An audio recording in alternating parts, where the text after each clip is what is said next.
Yeah, so it's me, your host, Giovanni of the Empowered Plates, Empowered Lives podcast, and I am so excited about our interview today with celebrity vegan chef, Chef Maul. You can find him on Instagram, Maul Eats 954.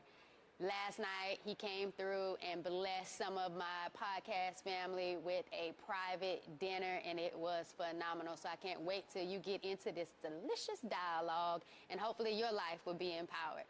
So make sure you tune in to this episode of Empowered Plates, Empowered Lives. All right, so welcome to the Empowered Plates, Empowered Lives podcast. I'm your host, Giovanni. This is the space where we talk about how food can help heal, and we're just gonna sit here and chop it up today with my guest, my celebrity private chef that I had last night here at the Podcast Summit 2023, Chef Maul. Maul Eats 954 on Instagram. You probably see me posting a lot on my stories, all of his good food porn, but here we go. How you doing today? Feeling well, feeling well. All right, so tell me, what has been your biggest achievement thus far as a celebrity private chef? That's a great question. My biggest achievement, I would say, is teaching a culinary course. Quarterly, I teach culinary training, a small setting, 3 to 4 students. So those students go on to do meal prep in their prospective cities or whatever it is to help, fulfill that void of the vegan food that's in their city, the tasty vegan food, and help people transition to a plant-based lifestyle. It's also people that have taken that class to be able to help cook for their family. So that's one of my biggest achievements, being able to teach so others can shorten their success curve from my failures and my successes. That's brilliant, and I too share that same passion of teaching. I teach middle school students. I started in high school, so I can understand that and be able to see that growth and kind of instill that confidence with them. What makes your course or your experience for them to kind of come underneath your tutelage, your leadership? What makes you different from other chef courses or programs? What makes me different is it's also I'm building a family, so it's like once you're part of the Maul Eats family, it's like lifetime mentorship. My students call me all the time. We network together. I ship one of my students sea moss in North Carolina. I got a student out of Houston. I believe she's opening a vegan restaurant. I'm not sure when, but what sets me out is if you go to a regular culinary school or a plant-based culinary school, I'm not sure because I haven't attended one, but I'm self-taught, so I have my own methods of cooking that I learned from my grandma that, I just take into this plant-based world to veganize recipes. So with me, you'll have your own style because I don't teach you just to copy me. I teach you 10 different ways to make the quinoa. So I give you the blueprint and the confidence so, that you can scale yourself and monetize yourself and nourish the people that need it. Society needs more plant-based chefs with the knowledge of the food, and that's not just cooking fries and Beyond Burgers. Wholeheartedly, and I just kind of took back on the Beyond Meat because it was gluten and soy free, but I'm stepping back even more over processed foods. You hit something important just now that I kind of want to go back to about your methods. How do you think the methods you use in plant-based cooking help not only the planet, but also help us heal when we kind of digest and take in that plant-based food? All right, well, what we eat, it's cliche, you are what you eat, but what you eat affects your gut. So, good gut health affects your mental health. Your gastrointestinal tract, your GI tract is directly linked with your brain and your thoughts. So by cleaning up your dietary intake, you can clean up your thoughts. You're able to manifest better. You're living more peacefully, more, you stress less. It's a lifestyle change. it's not like a dietary restriction. Like I can't have this or I can't have this. No, I choose not to have this because I'm equipped with the proper knowledge. Even though I grew up drinking this, I'm not going to drink this certain kind of juice anymore that has red 40 in it or, you know, all these synthetic dyes, high fructose corn syrup, all these things that clog the arteries and cause some of the top 3 leading causes of death. Which are? Heart disease, respiratory failure, and I believe stroke. Yeah. All dealing with your dietary intake. So it's very important what you put into your body because if you're worried about a high grocery bill now, then you're going to be worried about a high hospital bill in the very near future. So you might as well take care of your temple. Agree wholeheartedly. So I always hear people say, oh, well, eating plant-based is so much more expensive. Buying organic fruits and vegetables is so much more expensive. I settle here. And so I guess, like you said, the convenience of you trying to go with the smaller ticket now and what's in your comfort zone, you end up paying for it further down the road. So there was something else you talked about. You talked about the 3 leading causes of, issues right now when we're dealing with health disparities, right? And I help women suffering from endometriosis and PCOS heal through food because I didn't want to be on birth control. I didn't want to do some of the things that doctors were trying to, suggest. Elaborate on the endometriosis. So endometriosis, it's a crazy story, but there was this large cyst that was on my right ovary, and it just caused some pain. At first, I thought I had food poisoning, and because I had this nausea and all this other kind of stuff, didn't realize it because my period was on at the time, didn't have any relation. Second time it happened again, I was driving to work. I had this chronic pain. It almost made me swerve into another lane. In that other lane was an 18-wheeler. Totally freaked me out. Went to the ER. They saw that cyst. I didn't know what was going on. Went to the OBGYN, and they were like, okay, we know it's PCOS. We can tell by some of your physical, symptoms. I had facial hair, that testosterone, so hormonal imbalances. But that endometriosis was that there's these chocolate cysts that have been growing on all these different organs on the inside of my body. But they said we can't diagnose it until we do surgery. Or you can go on birth control to kind of subscribe from that pain. And it was like, well, if the birth control isn't going to cure it, why take it? So there you go. So I was like, well, let me talk to one of my sorority sisters that's an OBGYN because sometimes you get all of these diagnoses and stuff from the healthcare professional, but no one really sits down and breaks it down to you what's really going on and how you can truly address it. So I talked to her and I asked her about diet, and she said it may not be everything that you need it to be, but it doesn't hurt to try. And that's when I just took it to a whole nother level. I took out the gluten, I took out the soy, which is why I was asking you to try to make sure that, because a lot of people use soy in their, their plant-based foods. But I know you don't, do you? No, I stay away from soy. So that's one thing that I mastered. I've been vegan for 10 years. Okay. Cooking with different plants.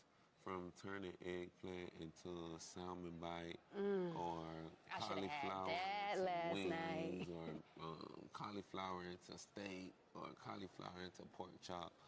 When I'm naming all these different cuts of animals, I'm just saying that because, I ate meat for 24 years, so I'm calling it a burger. It's a plant-based burger. In all actuality, people don't call it what it is. You're not calling a dead cow patty or whatever it is. Correct. But anyways, I may keep the same flavor profile and the same texture as when we was eating meat. So it's really all in the seasonings. I never missed a beat with flavor when I went vegan. So what are some of your top seasonings you use to try to make sure you still get that mimicking taste? Because I know there's a lot of my PCOS sisters and endometriosis people who want to try to change their dietary life, but they don't want the same regular flavor profile over and over. So how do you keep it tasty in your kitchen with the seasonings? With a lot of herbs. I cook with a lot of herbs, and I cook with moderate pink salt. So I cook with a lot of, smoked paprika, the cumin, the coriander, the thyme. These different things to get a flavor profile of meat. Like, let's say you're cooking collard greens, traditionally in the South, they would put like hog maws or turkey legs in there for the flavor. So you know you can marinate your jackfruit with coconut aminos, liquid smoke, smoked I love coconut paprika, aminos. smoked pink Himalayan salt. These different things. You got to give your vegetables the same attention that you do that they can flesh, and you'll get the same result with your dishes. So that's all. You got to put some love into the food. You know, you spend all that time marinating and sauteing the onions and all for the chicken. So you do the same with a mushroom. You do the same with a cauliflower. You know, cooking with love, and you'll get the same results. You'll get some tasty food that's also nutrient dense. So where did this love come from food and creating this love for plant-based food? How did you get here? Uh, Stems from me probably being greedy, but my grandma always cooked, so she inspired me to cook, and you know I started cooking her recipes. I got her mac recipe in college before I was vegan, and then you know I just had to veganize everything because I didn't find food that tasted the way I wanted. Understood. What made you go plant-based? What made you take that lifestyle change to say, hey, I'm embracing plant-based living. Right. I'm going for it. I'm 34. When I was 24, I suffered from high blood pressure. I didn't want to take the pharmaceutical approach. My feet were swelling. It was due to some kind of circulation in my legs. I was getting a little gut. I was just feeling unhealthy. I might have been about, 35 pounds heavier.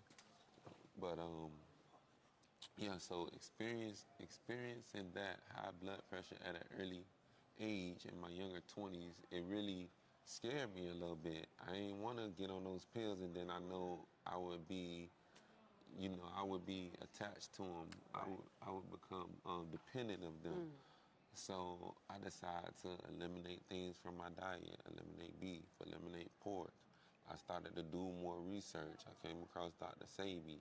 I came across Layla Africa. I came across Baba Pearson, who is local down here in South Florida. Just kept doing extensive research and improving my diet. And I like to cook, so I kept making tasty stuff. It went from always making the basic spaghetti and using the vegan meats and vegan cheese, making sandwiches, to gourmet meals that I would enjoy at a 5-star restaurant. That sounds cool. So, celebrity chef, what celebrities have you prepared meals for, and what has been like the most exotic experience you've had? I prepared food for Rick Ross. I prepared food for Country Wayne. I prepared food for rapper NLE Chopper. I prepared food for several Miami Dolphins players, a couple Super Bowl champs, a couple people signed NDAs. But for a lot of people, and some of my best experiences are not even with the celebrities, are with the, everyday people that book me for their wedding reception or their baby shower, or one of the most touching was recently, client flew me out to Atlanta to cook for her brother's repast, which he had underlying health problems, so she was eating healthy. And it was great to see her family fly in and her book me and cook all that plant-based food, and everybody enjoyed the plant-based food. Like, they had some chicken on the side, but everybody was tearing up the jackfruit ribs and the mac and cheese and the candy yams and everything that I made with love and knowledge of what I'm putting into the food. Like, I eat with a purpose, so I cook with a purpose also. Like, don't go too fast over there. You eat with a what? I eat with a purpose. There you go. So if I'm eating the plate, I'm not only eating for flavor.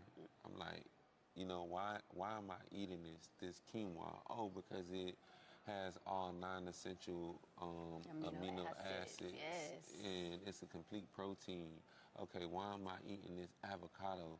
Because it's an antidepressant, because it has twice the potassium as a banana because it helps absorb nutrients from other foods, you know. So you ask yourself, why am I eating this smothered lamb chop? You know, you might say it has protein or whatever, but in all actuality, your body can't even assimilate that. The body is going to assimilate best the protein from plants. All plants have protein, so by people eating meat, you know, they're going through the middleman. The animals get this protein from the grass or whatever plants is eating, you know. So you do not need meat to be healthy. I've never had any problems with any deficiencies, any protein deficiencies. You know, I had a hematology test, which is the study of the blood. You know, it breaks down everything, and I never had any deficiencies, you know. So, hey, I'm living proof 10 years in the plant-based game, loving it.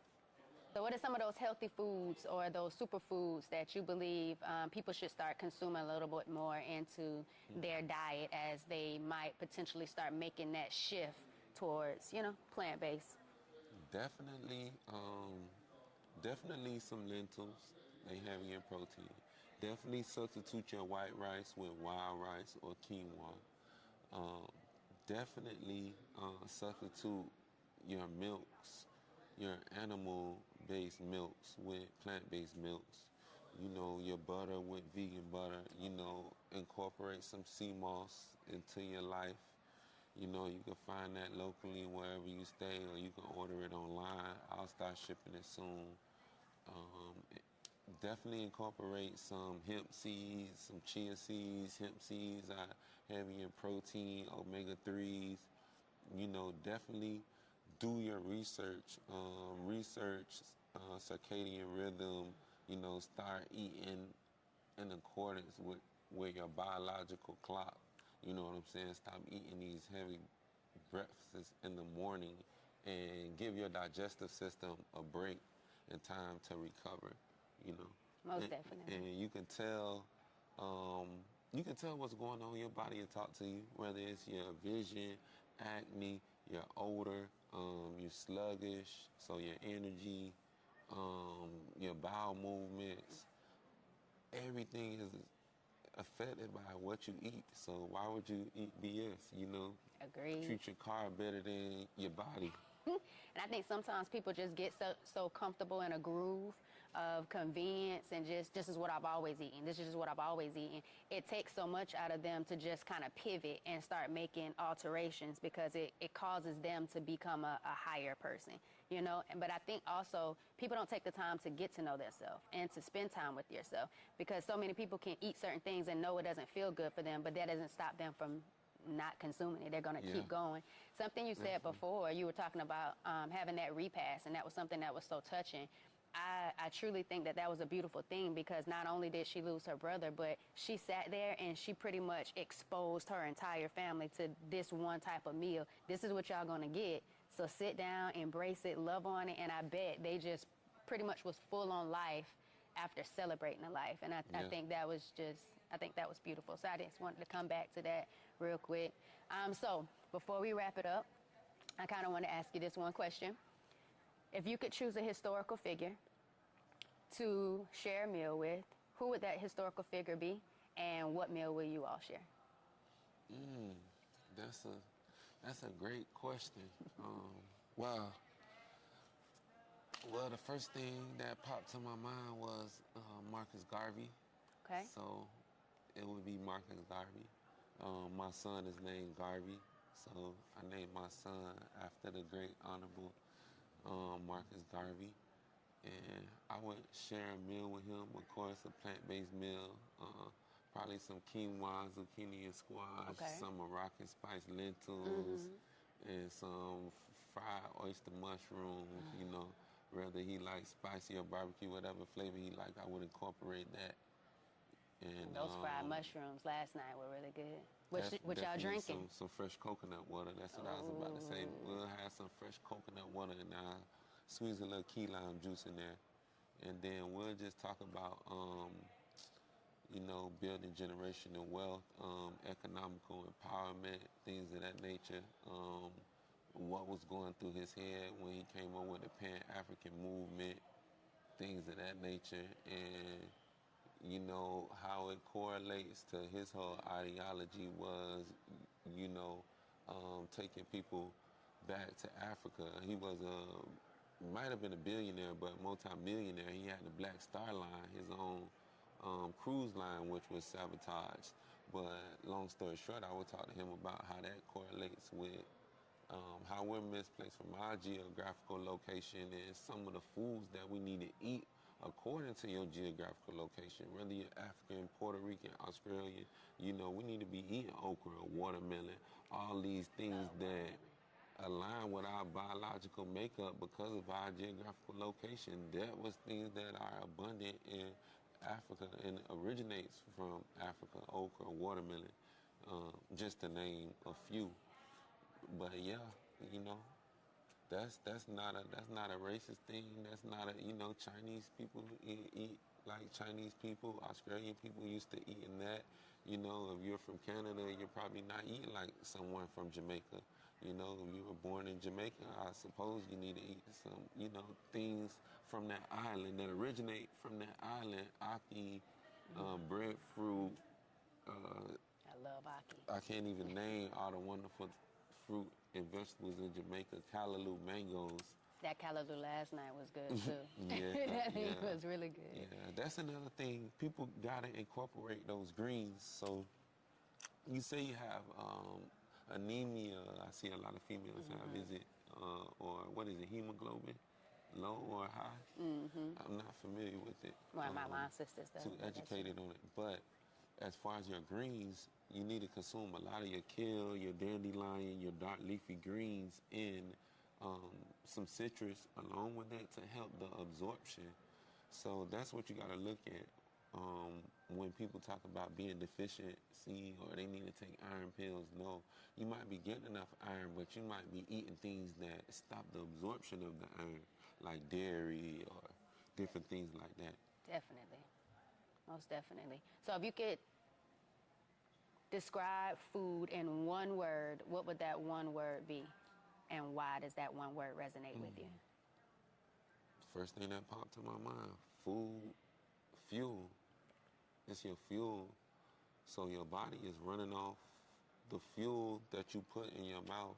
You know what I'm saying? That's your whole, that's gonna, you know, fuel your body. So if you're fueling your car, if you get a certain car, it might take diesel or it might take 93 grade. You're going to put that right grade in. You're not going to put diesel in a car that requires 93 grade or you're going to ruin the car. So why would you put trash in your body when your body is meant to be in an alkaline state? It's electric. It's feeding off the foods that the earth provides. You know, it's charged by the sun. You need to eat foods that's charged by the sun. You know, I can go on and on. No, I feel you, because people always say that. Get to the school and people like, Miss Ford, why are you so happy? Why you got so much energy? And they be like, I had my juice today. I'm getting it in. And I can definitely tell, like, depending on what you're putting, what you're consuming, it definitely shapes who you are. It has how you move around with people, how you vibe with other people, how you show up in your life. Like, it definitely has that power. So let everybody know where they can find you and tell them what all you got to offer out here. Mal Eats 954, MALEATS 954 on Instagram. YouTube coming soon. All other platforms coming soon. ChefMalEatsVegan.com. Link in my Instagram bio also. But that's where you can find my ebooks. I have several ebooks. I have an online cooking class. It's a 90-minute pre-recorded cooking class. When you buy it, it comes right to your email. You can pause it, you know, make the recipe, come back, watch it later, watch it with a family member. You know, you can see me in person cooking the vegan mac and cheese, breaking down the recipes, giving tips. My online cooking class, Vegan Vibes Volume 1, Vegan Vibes Volume 2. I have a holiday ebook. I have a 7-day transition guide. You know, like I said, I teach that culinary training. I post updates about that. Okay. That sounds dope. So we're going to get ready. It's going to be coming out, launching out soon. But we're going to start doing some virtual meal prep parties.